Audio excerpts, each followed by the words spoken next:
네, 이번 시간은 NOAC에 속하는 리바록사반에 대해서 공부해 볼 텐데요. 자, 이 리바록사반은 제가 앞서 설명드렸던 아픽사반이랑 작용 기전이 같습니다. 자, 바로 다이렉트 팩터 10A의 억제제입니다. 자, 빠르게 이제 응고 캐스케이드를 그려보면 외인계, 내인계로 나뉘고 이게 결국 10A로 바꾸죠. 그리고 이게 다시 이제 프로트롬빈이 트롬빈으로 바뀌고 최종적으로 이제 파이브리노젠이 파이브린 클래스를 형성하는 자, 응고 단계 중에서 10A를 이제 억제하게 되면 최종적으로 응고가 잘 안 되겠죠. 이걸 이제 직접적으로 억제하는 게 리바록사반이나 아픽사반. 일단 요까지 우리가 공부를 했네요. 그래서 일단 리바록사반은 경구용으로 사용되는 항응고제구나 생각하시면 되는 겁니다. 자, 적용증은 아픽사반이랑 거의 동일하죠. 하지, 정형외과적, 수술. 수술 시 이제 예방적으로 사용을 하게 되고요. 수술하게 되면 혈전 성향 생기죠.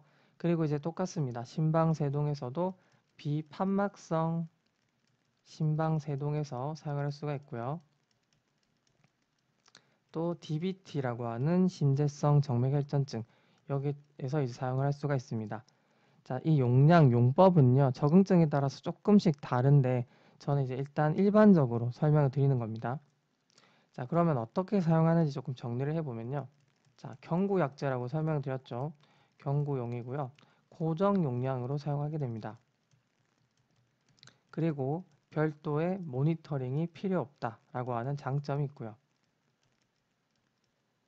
자, 왜 자꾸 이런 얘기가 나오냐면요. 와파린과 비교했을 때 와파린은 개인차에 따라서 용량이 달라집니다.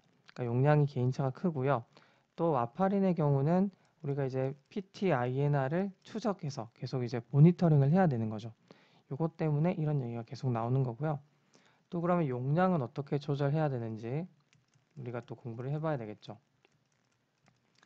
자, 용량은 아까 제가 말씀드린 것처럼 적응증마다 조금씩 다르다. 그런데 이제 보통 초기에 한 3주간 15mg을 BID로 사용할 수가 있고요. 결국 여러분이 생각해야 되는 거는 20mg을 하루에 한 번 정도 사용한다라고 생각하시면 돼요. 일단 요거를 좀 기억해 두시고 이번에는 그 예방적 용량도 같습니다. 예방적으로 사용하는 용량도 하루에 그러니까 한 번 20mg을 복용하시면 됩니다. 네, 그 다음에 또 중요한 게 바로 배설인데요. 이 리바록사반에서는 간이 등장하게 됩니다. 간에서 66% 정도, 그리고 이제 신장에서 33% 정도 차지하고요. 그래서 이 간 기능 평가까지도 필요합니다. 보통 차일드 퍼 클래스 A에 해당하는 사람까지는 괜찮은데 그 밑에 B나 C에 해당하는 A에 미치지 못하는 사람에서는요. 권장 투여가 아닙니다. 권장되지 않고요. 또 신장에서는요. 우리가 또 신장 기능 평가를 해야 되는데 보통 크레아틴인 클리어런스를 따지겠죠. 자, 보통 15에서부터 50까지 요때가 이제 좀 주의 구간이고요. 보통 우리가 15에서 29까지는 굉장히 주의를 해서 사용해야 되고 보통 크레아틴인 30이 안 되는 경우 있죠. 요때부터는 사실은 권장 투여는 아닙니다. 그러나 이제 불가능한 건 아니죠. 사용하는 게. 그리고 우리가 보통 크레아틴인 그래서 이제 50부터 이제 또 우리가 주의를 해야 되기 때문에 보통은 30부터 49 요 사이에서는 이제 용량 조절은 필요하다. 이렇게 이제 정리를 하시면 되겠습니다. 자, 그러면 어떻게 용량 조절을 해야 되느냐? 제가 아까 20mg QD를 생각해 주시라고 말씀드렸죠.